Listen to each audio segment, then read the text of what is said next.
بچے بھاگ رہے ہیں عدالتوں میں مرضی کی شادیاں کرنے کے لیے، اور ماں باپ ڈٹے ہوئے ہیں اپنی مرضی پوری کروانے کے لیے۔ یہ بھی نادان ہے، وہ بھی نادان ہے۔ ان نوجوانوں سے کہتا ہوں ایسا عشق نہ کرو کہ عدالتوں میں جا کے نکاح کر رہے ہو، ماں باپ کی دعا نہ ملے تو زندگی بھر کبھی بہار نہ دیکھو گے۔ اور ماں باپ سے کہتا ہوں ایسا ظلم نہ کرو بس یہیں تیری شادی کرنی ہے تو کرنے تو جہاں جاتا چلا جا، یہ ظلم بھی مت کرو۔ ہمارے دیس میں بیٹیوں سے کوئی نہیں پوچھتا کہ بیٹی یہ رشتہ ہے تیرا کر دیں۔ بیٹے تو آج کچھ روشن زمانہ آ گیا پھر بھی کچھ اکڑ مکڑ کر لیتے ہیں، لیکن دیہاتوں میں نہیں ہو سکتا یہ، ہمارے ماحول میں یہ کوئی نہیں ہے۔ اسے وہیں کرنی پڑے گی جہاں باپ نے کہہ دیا ہے۔ وہ اسے نہیں پسند، مجھے آ کر کہے گا، اسے کہے گا جو میں اتنے نہیں کرنا، لیکن میرا پیو ڈنڈا چاہیے کھلوتا میں کی کرا۔ یہ زیادتی اور ظلم ہے۔ اور کہیں بچے تو آواز اٹھا لیتے ہیں، بچیاں تو بول نہیں سکتی، گھٹ گھٹ کے مر جاتی ہیں۔ کوئی ماں باپ یہ سلیقہ نہیں رکھتا بیٹی یہ تیرا رشتہ آیا ہے ہم کر دیں، تیری پسند ہے ہم کر دیں۔ صرف بچیوں کو بتایا جاتا ہے، بتانے کی تکلیف بھی گوارا نہیں ہوتی، بس بھائی ہو گیا تیرا۔ ہمارے فیملی ٹرم بہت ذمہ دارہ فیملی، وہ بھی ہم ایک بچی کا فون ہے مجھے، ہمارا بہت پرانا تعلق، گھر جیسا۔ مولانا مجھے اتنی تعلیم دلوائی، اتنے اعلیٰ کالج میں پڑھایا، اور مجھے فون آیا کہ تیرا اسی رشتہ کر چھڑیا ہے، بس اتھے کر چھڑیا ہے تو فلانی تاریخ نو تیرا نکاح ہے۔ تو میں اس پر بھی راضی تھی، لیکن اتنا تو دیکھ لیتے کہ انسان بھی ہے کہ نہیں۔ ایک شرابی سے مجھے باندھ دیا، آج میری زندگی عذاب بنی ہوئی ہے۔ چلو جہاں اپنی مرضی پوری کرتے کرتے بس اسی گھر تو باہر نہیں کرنا، گھرج کرنا تے گھر شرابی تو سوا ہے کوئی نہیں، لہذا اتھے ہی کرنا۔ یہ قوم کا بت توڑو، یہاں اساں جی صرف ارائیاں کرنا ہے، اسی صرف راجپوتاں کرنا ہے، اسی شیخ ہیں جیسی شیخان اسی باہر کدی رشتہ نہیں کیتا۔ ٹھیک ہے اپنے قوم میں کرو، اچھی بات ہے، اگر جوڑ نہیں تو اللہ کے واسطے باہر نکلو۔ اگر آپ کی بیٹی تیار نہیں تو اللہ کے واسطے ذبح مت کرو، یہ زیادتی ہے۔ قبول لڑکی کرتی ہے نا کہ ابا، قبول لڑکا کرتا ہے نا کہ ابا۔ یہ اختیار تو شریعت بچے کو دے رہی، بچی کو دے رہی کہ میں نے قبول کیا، کہے گی تو نکاح۔ وہ کہتے ہیں میں نے قبول نہیں کیا، اب تو نہیں ہو۔ میرا گاؤں راوی کے کنارے ہے، کتنی بچیاں ذبح کر کے ڈال دی گئی راوی میں، اپنی مرضی دی شادی کیتی ہے ہی نا، بس ٹھیک ہے۔ ساری زندگی بیٹے زنا کرتے ہیں تو کہو جی چھوڑ چکرن کر دی رہ جاندے ہیں، بیٹی پر شک پڑ جائے تو ذبح کر دیتے۔ ہائے ہائے ہائے ہائے، میرے نبی نے آخری خطبے میں بیٹوں کے لیے نصیحت نہیں فرمائی تھی، عورت کے لیے نصیحت۔ تمہیں عورتوں کے بارے میں نصیحت کر کے جا رہا ہوں، ماں باپ کو کہہ رہا ہوں کہ اللہ کے واسطے ماں باپ ہونے کا غلط فائدہ مت اٹھاؤ۔ باجی ایتھے ہی کرنا ہے، کبھی سے جیسی کو نہیں کرنا، اسی قوم تو باہر نہیں کرنا، کرنا ہی تھا گھر، نہیں تو بیٹھے رہو۔ میرے اپنے خاندان میں ہم چھوٹے چھوٹے کتنی بوڑھی ہماری پتہ نہیں دادیاں نانیاں جو بھی لگ دیاں پتہ نہیں کی لگ دیاں بغیر شادی کے مر گئیں کہ قوم میں رشتہ کوئی نہیں تھا، خاندان میں رشتہ کوئی نہیں۔ یہ ستم آج میرے دیس میں ہے، یہ بھی ظلم ہے، صرف زمین دبانا ظلم نہیں، یہ بھی ظلم ہے۔ رشتہ رشتہ مانگنے والے علی اور مانگا جا رہا ہے فاطمہ کا۔ نبیوں کے بعد سب سے عظیم جوڑی علی و فاطمہ، تو آسمان پہ طے ہو چکا ہے۔ علی آ کر بیٹھ جاتے ہیں، شرم کی وجہ سے بول نہیں سکتے، آپ کو تو پتہ ہے کیوں آیا۔ علی کیسے آئے؟ چپ۔ فرمایا فاطمہ کے رشتے کے لیے آئے ہوگے؟ اچھی۔ تو ہم نے کہا انشاءاللہ۔ پہلے ایک حدیث سنو، میرے نبی نے کہا میں نے جہاں شادی کی، میں نے جہاں بیٹی دی، پہلے آسمان سے وحی آئی پھر میں نے قدم اٹھایا۔ اس کا مطلب ہے آسمان سے وحی آ چکی ہے، آ چکی ہے کہ چونکہ پہلے ابو بکر نے آ کے رشتہ مانگا، آپ نے انکار کر دیا، حضرت عمر نے آ کے رشتہ مانگا، آپ نے انکار کر دیا، عبد الرحمن بن عوف نے حضرت علی سے کہا علی تو جا مانگ، تجھے نہیں انکار ہوگا۔ حضرت علی نے کہا میں تو بہت غریب ہوں، میرا تو گھر بھی اپنا نہیں، مجھے دے دیں گے؟ کہا ہاں ضرور، تجھے ضرور دیں گے۔ تو ان کو بھیج کر نا خود باہر سارے کھڑے ہو گئے۔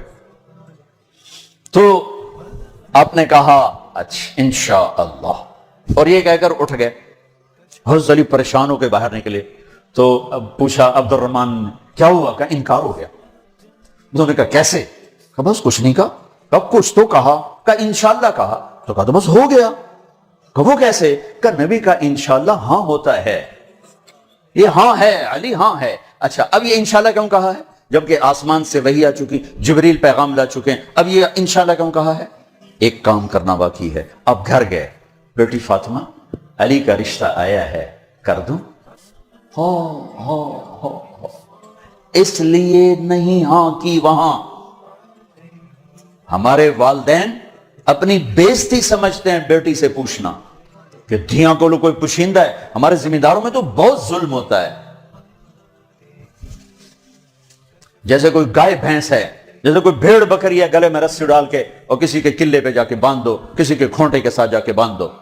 شہروں میں تو پھر بھی تعلیم آ گئی ہے, کچھ نہ کچھ بچیاں بھی بول پڑتی ہیں, اس کے بولنے کو بغاوت سمجھا جاتا ہے. او بھائی یہ بغاوت نہیں, اپنا حق مانگ رہی ہے. ہاں میں اولاد سے بھی کہتا ہوں, اگر ماں باپ جبر کر جائیں پھر سہ جانا, پھر اللہ تمہارے لیے خیر کی شکلیں پیدا کرے گا. باغی ہو کے قدم اٹھاؤ گے تو تباہی ہے. لیکن ماں باپ سے بھی کہتا ہوں ایسے نادان نہ بنو, ایسے نادان نہ بنو. کیا حضرت فاطمہ انکار کر سکتی تھی؟ کیا حضرت فاطمہ پر اتنا اعتماد نہیں تھا میرے نبی کو؟ کیا کہتے ہیں ہاں علی ٹھیک ہے بولا, میں بعد میں خود پوچھ لوں گا. نہیں, امت کو سبق دینا ہے کہ جو جوڑی آسمانوں پر طے ہو چکی ہو اس میں بھی پہلے پوچھنا ضروری ہے. حضرت فاطمہ نے عرض کی جی ہاں. پھر واپس آئے, علی مجمع اکٹھا کرو. لوگ کٹھے کیے, پھر حضرت علی کو یہاں بٹھایا سامنے, ممبر پہ کھڑے ہوئے کہ لوگو جبریل میرے پاس یہ پیغام لے کر آئے اللہ کا کہ میں اپنی بیٹی فاطمہ کا ہاتھ علی کے ہاتھ میں دے دوں. پھر پوچھا, کیوں پوچھا؟ اے میری امت بچیوں سے پوچھنا, یہ ان کا زندگی انہوں نے گزارنی, تم نے تو نہیں گزارنی. میری عزت دا سوال ہے, میری غیرت دا سوال ہے. تیری زندگی تو گزر چکی ہے, اس لیے ابھی شروع کر رہی ہے, کیوں اس کو سسکا کے مارنا چاہتی؟ پھر بیٹیوں کو حصہ کوئی نہیں دیتا وراثت میں. کیا کہیں کوڑے کے ڈھیر پر پڑی ملی تھی, یا کہیں یتیم خانے سے اٹھا کے لائے تھے, یا کسی اور پیٹ میں اس بچی نے پرورش پائی, یا کسی اور چھاتی کا دودھ پیا, یا کسی اور پانی سے یہ بنی؟ تیرے پانی سے بیٹا بنا, تیرے پانی سے بیٹی بنی. ایک چھاتی کا بیٹے نے دودھ پیا, اسی چھاتی کا بیٹی نے پیا. پروان چڑھی تو جہیز دے کر رخصت. اب چند دن پہلے ایک خاتون کا مجھے فون آیا ایک شہر سے کہ جی بھائیوں نے باپ بیمار ہوئے تو بھائیوں نے فراڈ کر کے ساری جائیداد اپنے نام لگوا کے مجھے خالی ہاتھ کر دیا ہے. میں در بدر پھر رہی ہوں, نہ میرے پاس گھر ہے نہ میرے پاس کھانے کو روٹی ہے, اور بھائیوں نے ساری جائیداد پہ قبضہ کر لیا. یہ ہر گھر کی کہانی ہے, 100 میں 100 یہ کر رہے ہیں. کوئی لاکھوں میں ایک ہے جو بچیوں کی وراثت کا اہتمام کرتا ہے.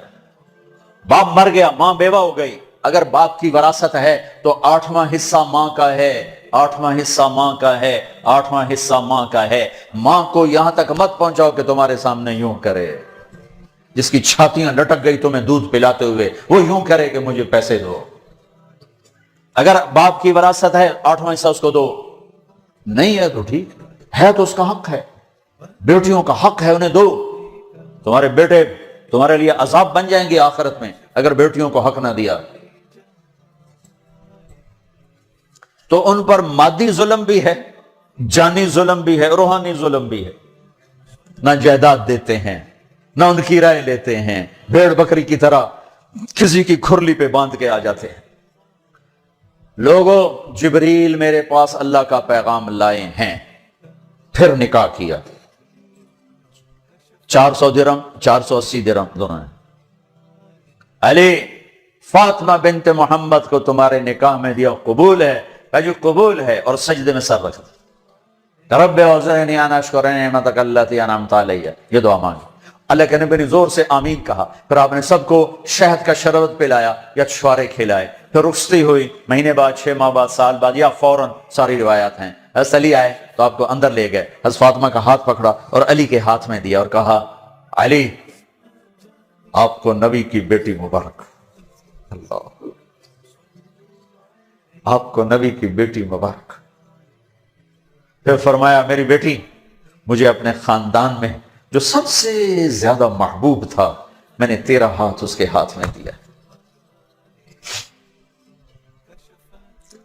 جن کے فیصلے آسمان سے ہو چکے ہوں اور جبریل آ کے سنا رہا ہو, وہ پہلے پوچھنے جا رہے ہیں بیٹی کر دوں؟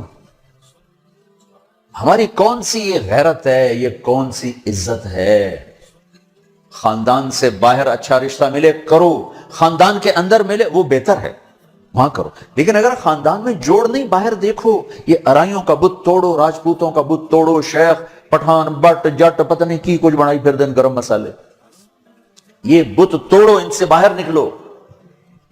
میرے نبی نے 2 بیٹیاں بنو امیہ کو دی جن سے ٹکر ٹکر ٹکر ٹکر.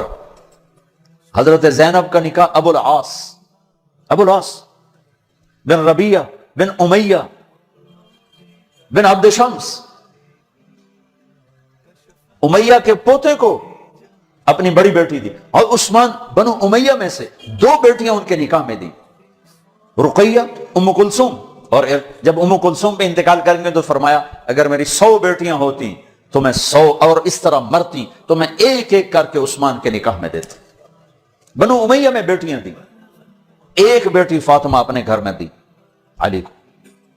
اپنے خاندان میں شادی کی قریش, خاندان سے باہر برادری میں شادی کی عرب, ہلالیہ مستلق, پھر برادری سے بھی باہر یہودی نسل میں شادی کی حضرت صفیہ بنو اسرائیل میں, یہودیوں میں سے.